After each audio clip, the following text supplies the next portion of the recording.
शासनम। देवादिदेव 1008 श्री वासुपूजनाथ भगवान की, परम पूज आचार्य गुरुदेव श्री विद्यासागर महाराज की, मुनि श्री विमल सागर महाराज की, तीन कमनोकड़ महाराजों की।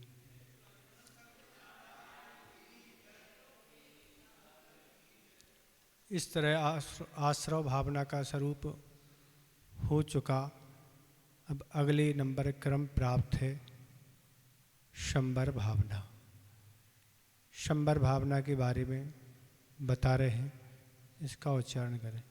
जिन पुण्य पाप नहीं कीना, जिन पुण्य पाप नहीं कीना, आत्म अनुभव चित्त दीना, आत्म अनुभव चित्त दीना, तिन्ही विधि आवत रोकी, तिन्ही विधि आवत रोकी, शंबर लही सुख अवलोकी, शंबर लही सुख अवलोकी, जिन पुण्य पाप नहीं कीना, आत्म अनुभव चित्त दीना, तिन्ही विधि आवत रोकी, शंबर लही सुख अवलोकी।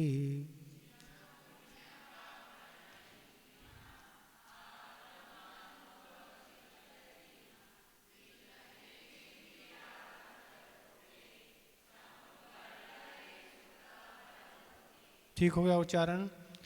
कह रहे हैं जिन पुण्य पाप नहीं कीना, आत्म अनुभव चित्त दीना। कह रहे जिन्होंने पुण्य और पाप कुछ भी नहीं किया, केवल अपनी आत्मा के चिंतन में ही मन लगाया, तिन्ही आवत विधि रोके, उन्हीं ने आते हुए कर्मों को रोका। शंबर लही सुख अवलोके, और शंबर को पाके सुख का रसास्वादन किया। इसमें शंबर भावना में कह रहे हैं तो इसी में कह रहे हैं जिन्होंने पुण्य पाप कुछ नहीं किया, बस सिर्फ सारी चीज़ें भूल के शुद्ध उपभोग का अर्थ होता है जहाँ ना राग होता है, ना जहाँ द्वेष होता है, ना जहाँ हर्ष होता है, ना कोई विषाद होता है। तो आत्मा के स्वरूप के बारे में बस सोचते हैं, सारे कार्यों को छोड़ के आत्मा की अनुभूति में वह लग जाते हैं। सुख दुख में समान भाव ऐसा रहता है। पुण्य पाप उपयोग से रहते ऐसा शुद्ध उपयोग है, जाना पुण्य मुनियों को ऐसे शुद्ध उपयोग वह आत्तत्व अनुभव होता है। बुद्धिपूर्वक पुण्य पाप ऐसे नहीं करते हैं। पाप कर्म को जब वह रोक देते हैं तो ये कह रहे हैं तो ऐसे आत्मा के चिंतन में लगे हैं। सारे चिंतन उन्होंने भुला दिए हैं। क्या चिंतन चल रहा है? सिर्फ आत्मा के बारे में, पर से कोई मतलब नहीं, न पर की कोई चिंता, न पर का कोई काम। तो कह रहे हैं तिन्ही आवत विधि रोके, उन्हीं ने आते हुए कर्मों को रोका। तो संबर का भाव यहाँ है, संबर भावना। तो उनने आते हुए क्या हुआ? आते हुए कर्मों को उन्होंने रोक दिया। कर्मों का रोक कैसे? आसव निरोधा संभ्रा। तत्वार सूत्र के 90 अध्याय का पहला सूत्र क्या है? आश्रव का निरोध हो जाना ही संबर है। तो सत्संबंधी जो भी कर्म आने वाले थे, लेकिन वैसे ही वह शुद्ध उपयोग में बैठ जाते हैं तो आते हुए कर्म रुक जाते हैं। जो भी कर्मों की आय है वह समाप्त हो गई। तो ये तो मुनि महाराज की चर्चा है, पर गृहस्थ चाहे तो गृहस्थ भी रोक सकता है। वह भी शांति से बैठे ना, पर बैठता नहीं ना, और बैठता नहीं तो रुकता नहीं, आश्रव बना रहता है और संबर होता नहीं। तो मिथ्यात आदि का वर्णन अभी आया था। मिथ्यात है, आवृत्ति है, प्रमाद है, कषाय है, योग है। ये क्या है? ये आश्रव के द्वार हैं। अगर मिथ्यात का उसने त्याग कर दिया और वह सम्यक दृष्टि बन गया तो तत्संबंधी क्या हो गया? उसका मिथ्या संबंधी प्रकृति का आश्रय रुक गया, अर्थात संबर हो गया। इसी तरह आवृत्तों को त्याग करके वृत्ति बन गया तो भी उसका तत्संबंधी नहीं लग रहा है, बस वही प्रमाद है और कोई प्रमाद नहीं। स्वाध्याय करने की हमें रुचि नहीं, अच्छा नहीं लग रहा महाराज, माला फेरने में अच्छा नहीं लग रहा, पूजन करने में अच्छा नहीं लग रहा, और भी तप आदि करने में जो भी अच्छे कार्य हैं उसमें अगर हमारा मन नहीं लग रहा है तो आचार्य माँ लिख रहे हैं बस यही प्रमाद है। और प्रमाद है तो क्या हो रहा है, कर्मों का आश्रय हो रहा है, और प्रमाद नहीं है तो कर्मों का संवर हो रहा है। और योग मन वचन काय की चंचलता, उसको योग कहती। तो ये कह रहे हैं कि गृहस्थ भी चाहे तो अपनी क्षमता के अनुसार कर्मों के आश्रय को रोक सकता है, उससे उसका संवर होगा। संवर का अर्थ मतलब कर्मों का आना रुक जाना, यही संवर है। तो अगर संवर करना है तो इस भावना में, संवर भावना में यही कहा है कि बैठ के यही चिंतन करना कि संवर के लिए कौन कौन से कारण हैं, कौन कौन सी प्रकृति हैं जिनका हम आश्रय रोक सकते। क्योंकि जब भी कर्मों का आश्रय आना होगा फिर उसका बंद होगा, बंद होगा तो उदय में आएगा, उदय आएगा तो आप आकुल व्याकुल होंगे, आकुल व्याकुल होंगे पुनः फिर बंद होगा, फिर उदय में आएगा। तो इस तरह से परंपरा संसार की चलती रहेगी। तो इस संवर भावना में यही चिंतन करना कि हम कैसे उन पाप कर्मों को रोकें, पुण्य को नहीं। कल भी कहा था पाप कर्मों को रोकना है जो हमें इस संसार में बनाए रखते हैं। आ रहा है पहले गुणस्थान से 10वें गुणस्थान तक पुण्य और पाप दोनों का बंध होता है। जब तक कसाय है जब तक पाप का बंध होता ही है, पर आगे आगे के गुणस्थानों में उसकी क्षमता पाप की कम होती जाती और पुण्य की सघनता बढ़ती जाती। आगे आगे गुणस्थान में कैसा, पुण्य की क्वालिटी अच्छी होती जाती और पाप की क्वालिटी हल्की होती जाती। तो ये कहने वाले कि आते हुए कर्म गुरु का आशा का रुक जाना संभव है। तो मुनिराज जैसे ही गुप्तील में लीन होते हैं, मन वचन काय सम्यक योग निग्रहो गुप्ती, ये भी तत्वार सूत्र के 9वें अध्याय का सूत्र है। सम्यक सम्यक प्रकार से ख्याति पूजा लाभ आदि की अपेक्षा नहीं रखते हुए मन वचन काय को बंद कर देना। ना मन से कुछ सोचना है, ना वचन से कुछ सोचना है, ना बोलना है, और क्या करना है, शरीर का भी हलल चलन नहीं। ये पूर्ण रूप से गुप्ती है। पर सम्यक प्रकार से मतलब मन वचन काय को बंद कर देना, ये गुप्ती है। बस बैठ गए, क्या करेंगे महाराज, यही तो सब कठिन है, यही तो कठिन जो है वही तो सीखना है। सरल तो सब सीख गए ना, पर अभी कठिन नहीं सीख पा रहे, इसलिए इस संसार में बने हुए हैं। तो ये कहने का अर्थ है इस तरह से मुनिराज बैठ जाते हैं गुप्ती में। तो गुप्ती में बैठ जाते यही शुद्ध उपयोग है। तो वही अभी इसमें चतुर्थ ढाल में आया था गुप्ती का स्वरूप। कोटि वर्ष तप तपे ज्ञान बिन कर्म झरेजी ज्ञानी के छिनमाई तिर गुप्ती ते सहज टरी थी। क्या है, छिनमाई, बिल्कुल क्षण एक मिनटों के काम है। मिनटों में भी करोड़ों की कर्मों की नजरा हो जाती है। और मिथ्या दृष्टि जो अज्ञानी है उनकी करोड़ों बस तप करने से कुछ होने वाला नहीं है। पर यहाँ तो 1 मिनट में काम हो जाता है।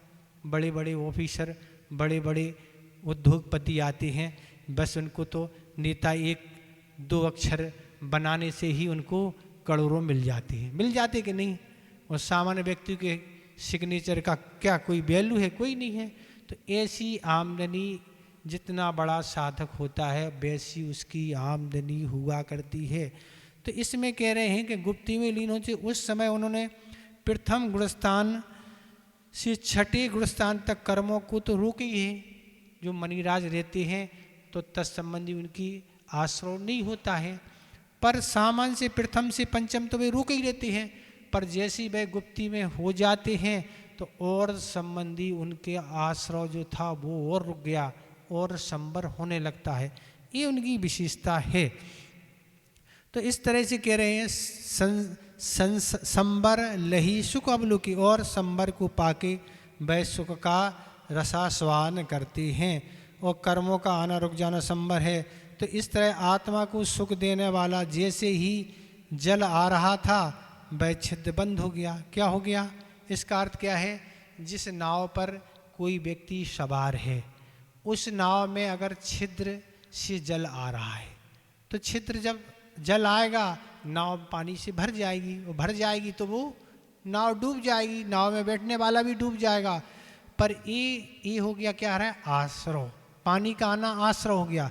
पर पानी का आना जब छिद्र उसको बंद कर दिया और पानी निकाल दिया, तो वही नाव अपनी यात्रा सहजता से जहाँ कहीं भी जा सकती, इसी का नाम शंबर है। बस पानी से, छिद्र से जो पानी आ रहा था उसको बंद कर देना, मतलब जो कर्मों का आश्रय हो रहा है, पाप कर्मों, उन कर्मों को रोक देना, यही शंबर है। किस विधि से हम रोकें, ये सारी विधि आगम में बताई है, उस विधि पर विचार करो। मात्र जानने से कुछ नहीं होना। महाराज हम दवाई जान लेंगे तो ठीक हो जाएंगे, दवाई जानने से नहीं, दवाई को जानकर खाना पड़ेगी तब ठीक होंगी। जान तो सब कुछ लिया, जानने नहीं। ये रोग की ये दवाई है, इस दवाई से ये रोग ठीक होता, वह दवाई खाएंगे जब तो ठीक हो। इसी तरह ये कह रहे हैं कि उसका कारण जान के फिर उस कारण को अपनाएंगे तो संबर सुख अवलोके। तो इस तरह से कह रहे हैं कि इन तरह से ये असाता कर्म जब रोक दिया जाएगा, जब असाता कर्म जो आ रहा था, असाता कर्म के कारण रोक दिए, क्या है? दुख सुख तापा आक्रंदन बद परिदेवना। इस छठे अध्याय में असाता वेदनी का आश्रय कैसे होता बताया गया। असाता वेदनी का कारण सुख होता है, क्या है? दुख, दुख का कारण दुख सुख। दुख कैसे होता है? कोई भी अपना व्यक्ति बिछड़ जाए, कोई भी वस्तु गुम जाए, कुछ हो जाए, दुख होने लगता है, दुख शोक होने लगता है, ताप होने लगता है, आक्रंदन। ये सब असाता वेदनी के आश्रय के कारण हैं। तो इसमें यही कहा जा रहा है कि ऐसे असाता बंध के जो कारण हैं, उन असाता बंध के कारण को नहीं किया जाए तो बंध नहीं होता, तो दुख नहीं होता है। तो इस तरह से ये कहने वाले हैं कि संबर को पाकर वह सुख का रसदान करता है। जब क्या है? जब असाता का बंध नहीं होगा, साता का बंध होगा, तो सुख का अवलोकन होगा, सुख का रसादान। तो संबर को पाके क्या होगा? जब पाप कर्म का आना रुक गया तो क्या होगा?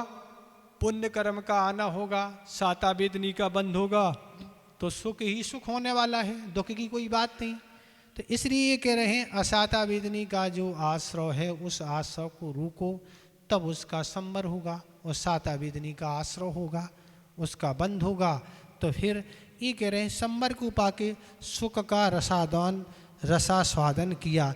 इस तरह मुनिराज भी करते हैं, गुप्ती आदि में रह के संबर को करते हैं, और गृहस्थ भी रह के संबर को करते हैं।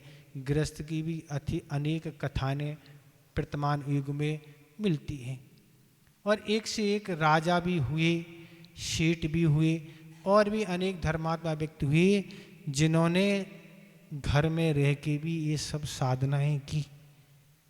लोगों को ये विचार आ सकता, महाराज मुनिराज तो घर त्याग कर दिया है, अब उनको तो कोई समस्या ही नहीं है, कोई दिक्कत ही नहीं है।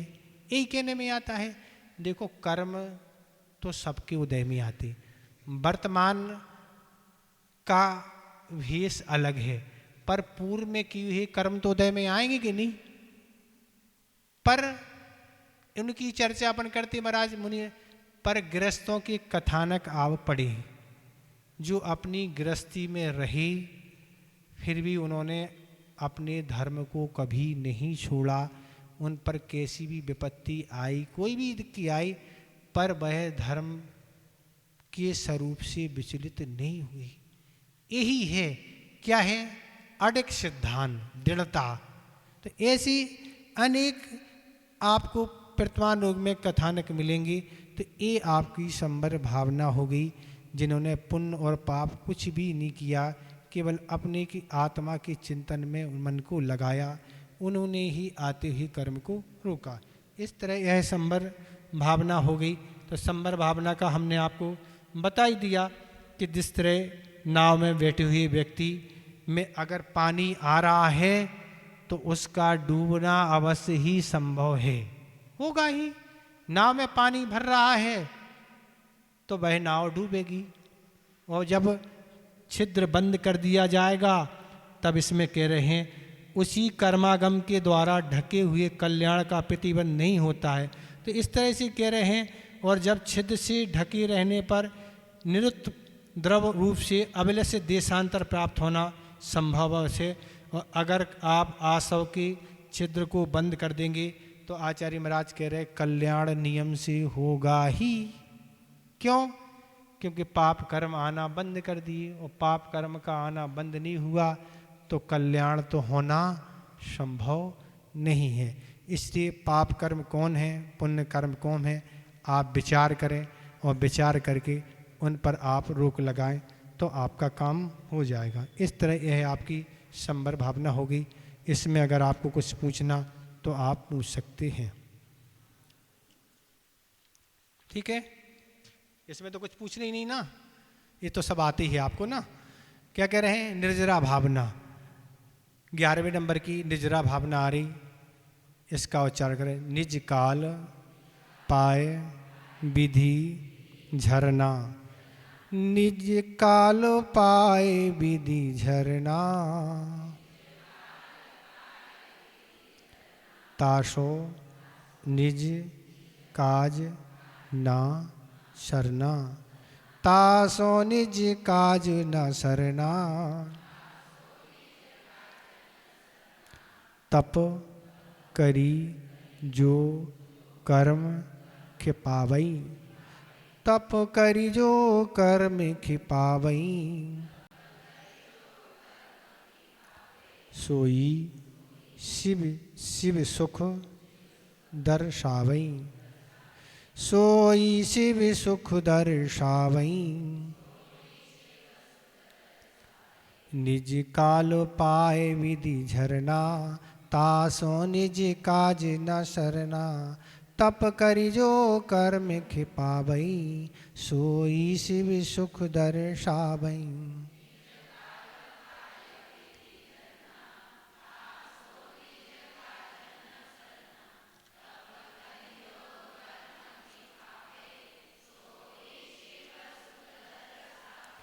ठीक हो रहा उच्चारण? कह रहे हैं निज काल पाए विधि झरना, जो अपना समय पाके कर्मों का झरना है वह सभी पाक निर्जरा है।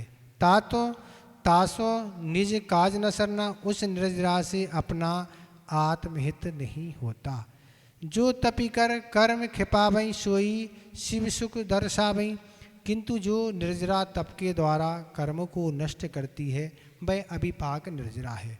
वह निर्जरा मोक्ष का सुख दिखाती है। तो इसमें कह रहे हैं कि जो निज काल पाए विधि झरना, जो अपना अपना समय पाके कर्मों का झरना है वह कौन सी है? सभी पाक निर्जरा है। सभी पाक निर्जरा क्या कहलाती है? जो भी कर्म जिस जीव ने बंद किया वह समय पर उदय में आता ही है।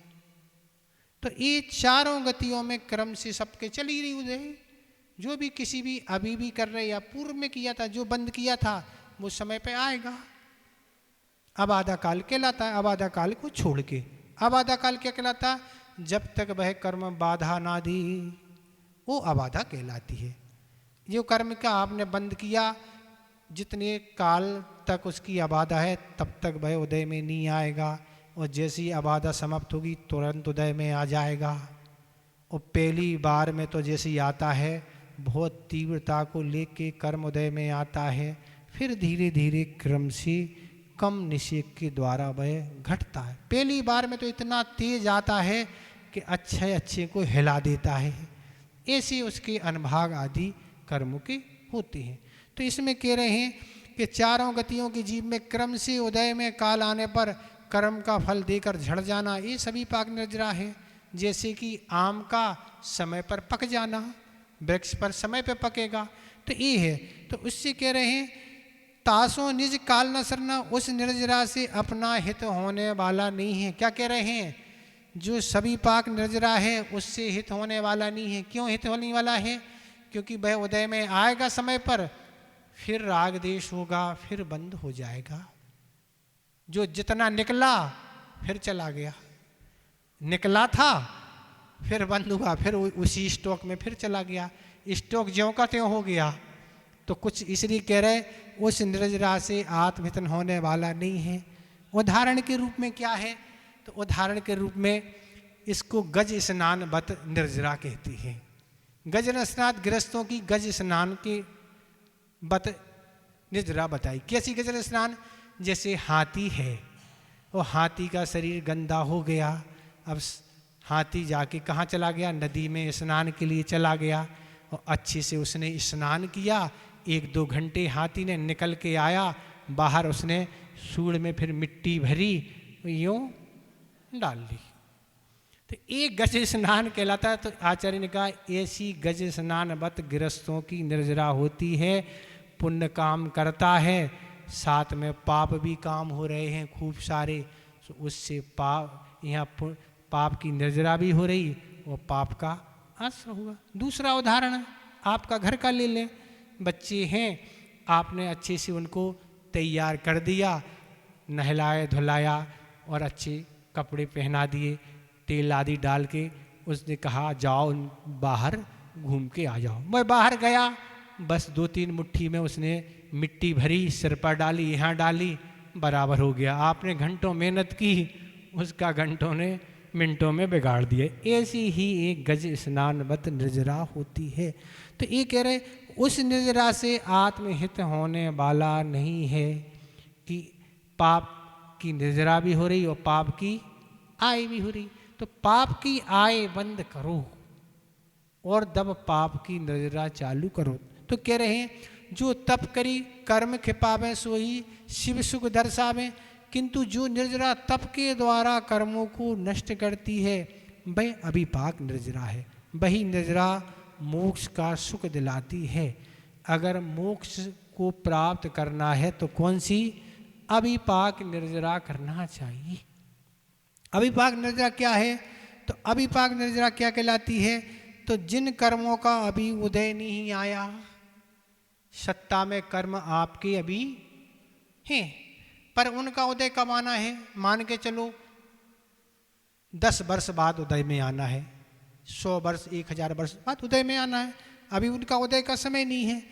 पर तप के माध्यम से उनको पहले ही उदयावली में प्रविष्ट कर देना।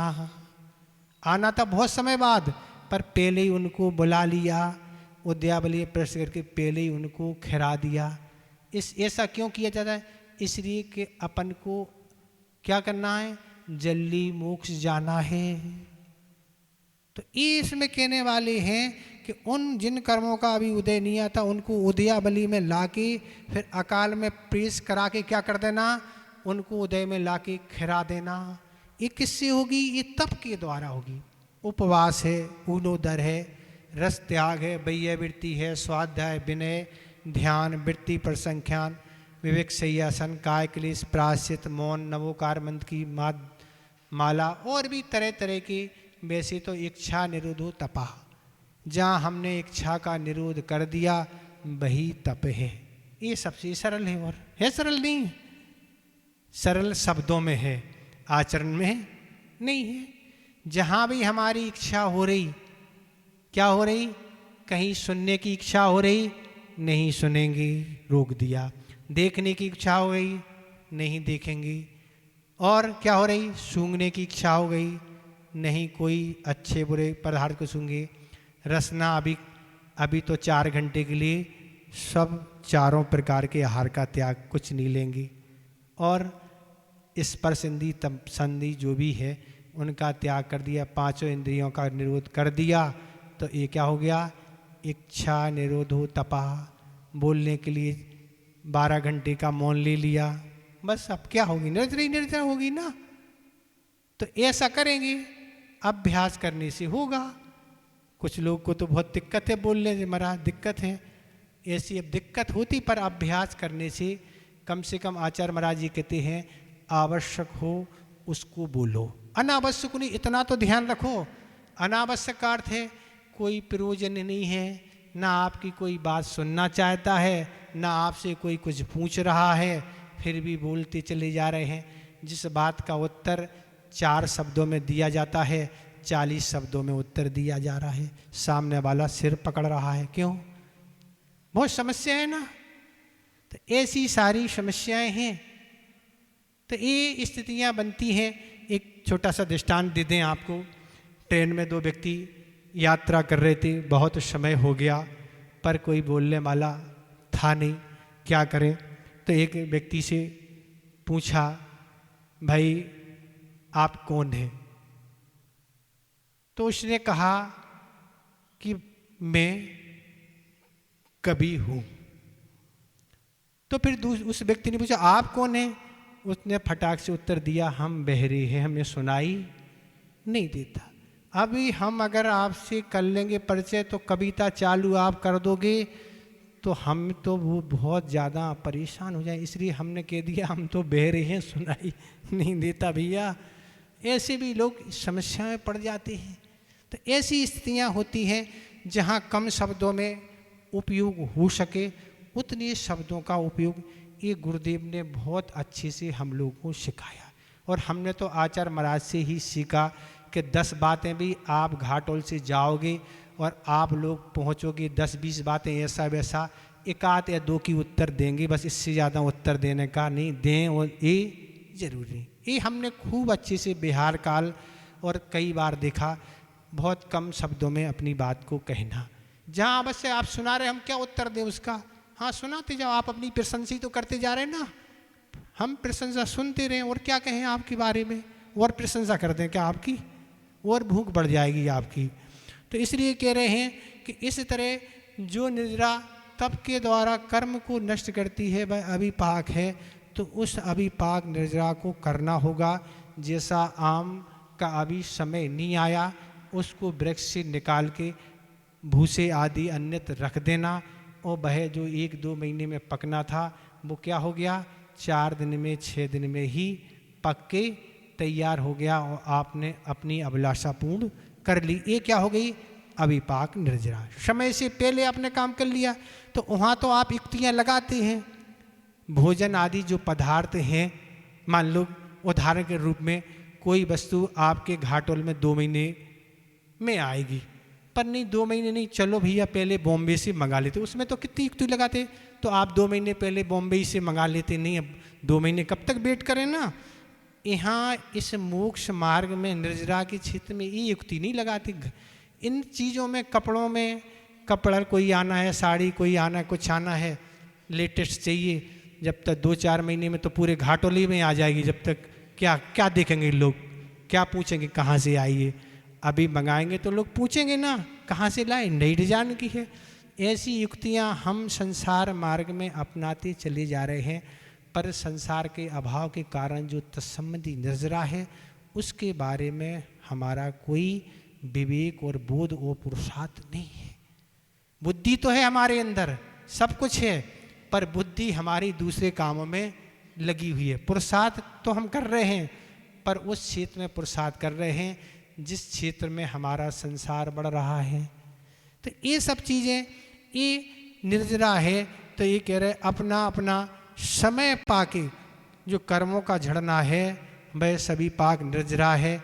आचार्य महाराज ने यही कहा था कि ये जितना भी हमारा कर्म का बंध होता है वह सभी पाक निर्जरा से निर्जीर्ण कभी नहीं होता। जितना भी हमने कर्मों का बंध किया है वो सभी पाक निर्जरा से निर्जीर्ण नहीं होता।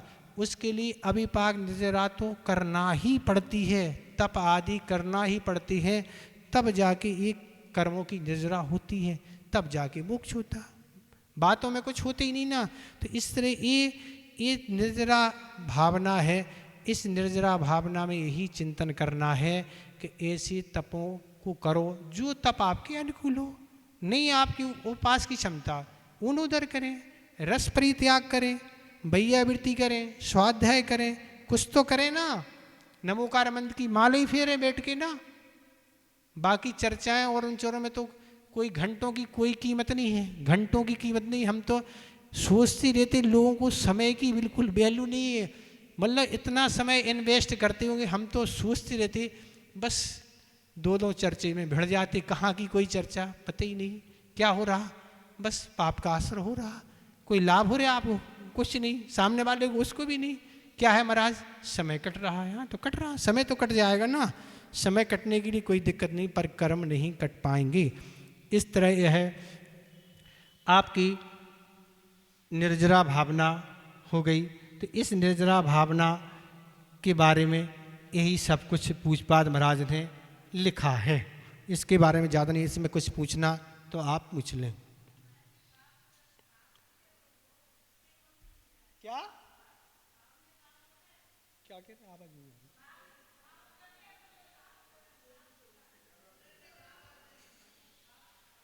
क्या कह रहे हैं, जोर से बोले ना।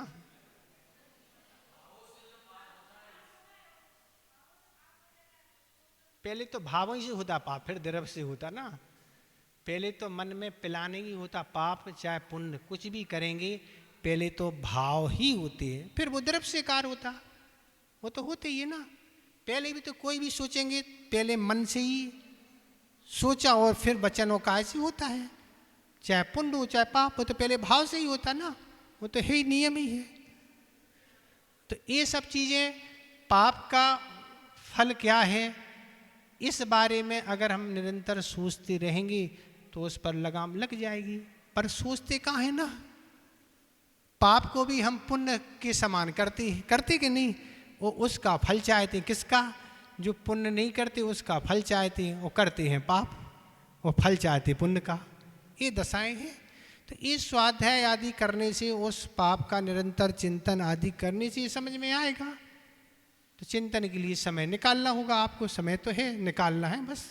रुचि होगी तो समय भी निकल आता। लोग कहते समय नहीं है, रुचि होती तो समय निकलता है, रुचि नहीं होती है तो समय नहीं निकलता। आज भी ऐसे लोग दुनिया में हैं, विदेशों में जो रहते हैं, केवल फोन पर ही स्वाध्याय करते, ऑनलाइन विदेशों में व्यस्त हैं, पर उन्हें रुचि है। अन्य देश में पढ़ाने वाले हैं, उसके माध्यम से 1 घंटे अभी भी स्वाध्याय करते हैं। यहाँ भी लोग करते हैं, रुचि है उन्हें, व्यस्तता है, पर उस व्यस्तता में से भी वह समय निकालते हैं। उस काम से महत्वपूर्ण ये काम है, ये है व्यस्तता होना। कोई व्यस्तता से महत्वपूर्ण अपना आगामी जीवन अच्छा बनाना है, पुण्य का संचय करना, तो करना पड़ेगा। ये तो पूर्व का भोग रहे हैं, पूर्व में किया तो अभी कर रहे हैं, अब आगामी काल में क्या करोगे बताओ आप। आचार्य महाराज सुनाते हैं कि देखो, पहले परंपराएं चलती थी कि लोग अपने घर से भोजन ले जाया करते थे, भोजन कर लिया शुद्ध और बांध के रख लिया, जहाँ समय होगा उसको करते थे। और अब आज के ज़माने की बात अलग है, आप सब समझते हो, वो बताने की कोई ज़रूरत ही नहीं ना। आज तो रुपया रखने की भी ज़रूरत नहीं महाराज, आज तो बस कार्ड चाहिए और काम हो जाता। तो आज के ज़माने की होटल आदि स्थितियाँ देखते हैं, अगर वह नहीं मिलता है होटल आदि या कोई परेशानी तो घूमते हैं ऐसे। पर पहले के लोग कलेबा रखते थे, इसी तरह जिसने पुण्य रूपी कलेबा अभी इस भव में रख लिया है, वह आगामी भव में उसको मिलने वाला है, मिलेगा ही, उसको कौन छुड़ाएगा। पर जिसने पुण्य रूपी कलेबा नहीं किया, क्या है, जो पुण्य से कलेबा का उपभोग करेगा उसकी शकल देखेंगे लोग।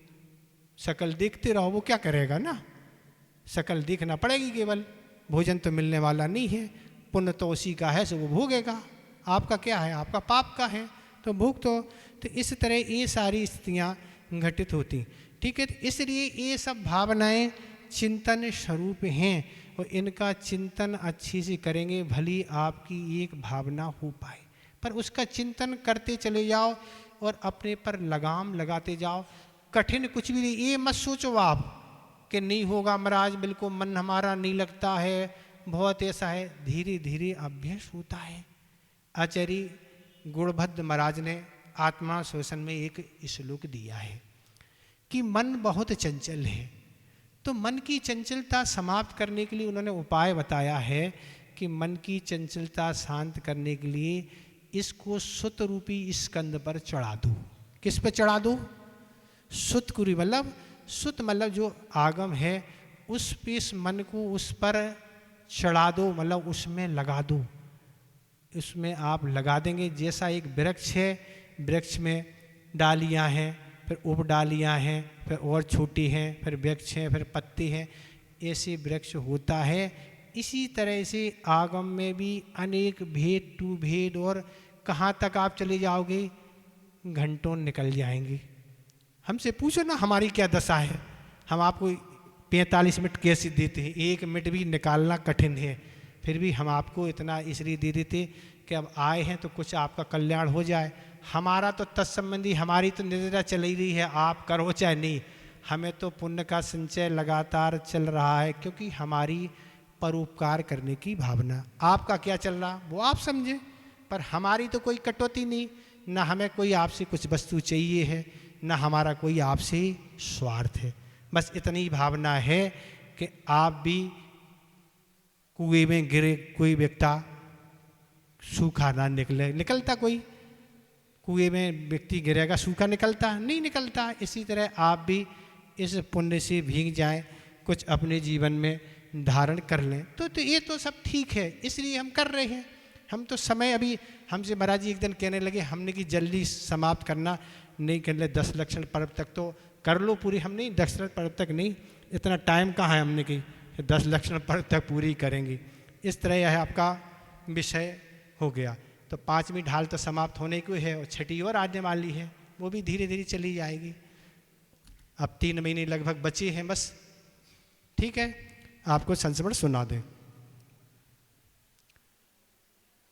आचार्य महाराज का चातुर्मास विदिशा नगर में चल रहा था, और चतुर्मास के दौरान सुबह आचार्य महाराज संघ के लिए मूलाचार का स्वाध्याय कराते थे।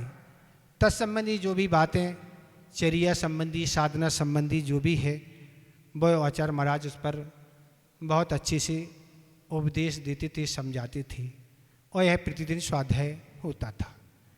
और स्वाध्याय करते करते पूरा चतुर्मास व्यतीत हो गया, और अभी पूर्ण स्वाध्याय नहीं हुआ। दीपावली का दिन था, सुबह चतुर्मास की निष्ठापना होना थी। सुबह आचार्य भक्ति हुई, और आचार्य भक्ति होने के उपरांत फिर जो चतुर्मास निष्ठापना की भक्ति थी, वह आचार्य महाराज ने पूरे संघ सहित चतुर्मास निष्ठापना की भक्तियाँ की, और भक्ति करने के बाद चातुर्मास निष्ठापना हो गई। उसके बाद आचार्य महाराज कहने लगे कि अब अपन मूलाचार का स्वाध्याय कर लेते हैं।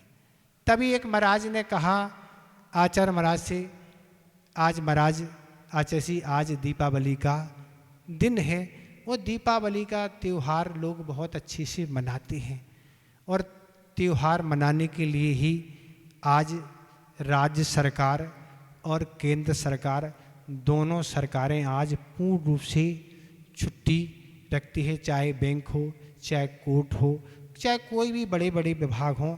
आज दीपावली के दिन तो हर ऑफिस आदि जो है सबकी छुट्टी आज रहती है। और आप आज कह रहे क्लास लगाएंगे, उस समय आचार्य महाराज कुछ नहीं बोले। क्लास लगाई, स्वाध्याय पूर्ण हुआ, फिर आचार्य महाराज पूरे संघ के साथ मंच पर पधारे। निर्माण चालू जो लड़ू चढ़ना था वह चढ़ा। उसके बाद आचार्य महाराज से प्रवचन के लिए निवेदन किया। आचार्य महाराज का प्रवचन प्रारंभ हुआ, और प्रारंभ करते हुए आचार्य महाराज ने एक बात कही कि अभी वहाँ एक महाराज कह रहे थे कि आज केंद्र और राज्य सरकार की छुट्टी रहती है, तो आज छुट्टी रहना चाहिए, प्रतिदिन तो क्लास लगती है। तो उन महाराज से हम यही कहना चाहते हैं कि जैसे आज के दिन पूर्ण रूप से छुट्टी महावीर भगवान को हुई थी, कि उनने आज पूर्ण रूप से संसार से छुटकारा प्राप्त कर लिया था, हमेशा हमेशा के लिए वह इस संसार से मुक्ति प्राप्त कर गए हैं। तो इस तरह की भावना करो, इस क्लास की छुट्टी की बात नहीं, इस संसार की छुट्टी सी प्रार्थना करो कि हे भगवान, जिस तरह आपको आज संसार से पूर्ण रूप से छुट्टी मिल गई थी, ऐसी ही छुट्टी हमें हमेशा के लिए इस संसार से मिल जाए। ऐसी भावना करो।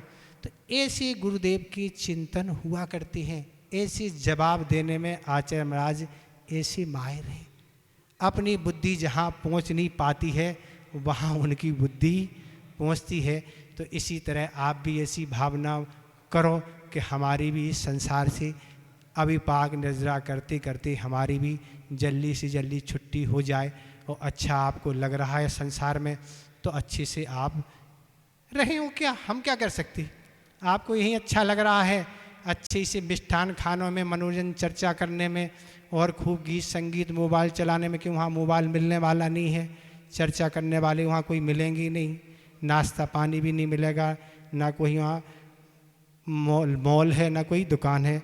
बोधि समाधि परिणाम शुद्धि स्वात्म उपलब्धि शिव शोक सिद्धि चिंतामणि चिंतित वस्तु दाने तुम मंद मानस मनोस्ति।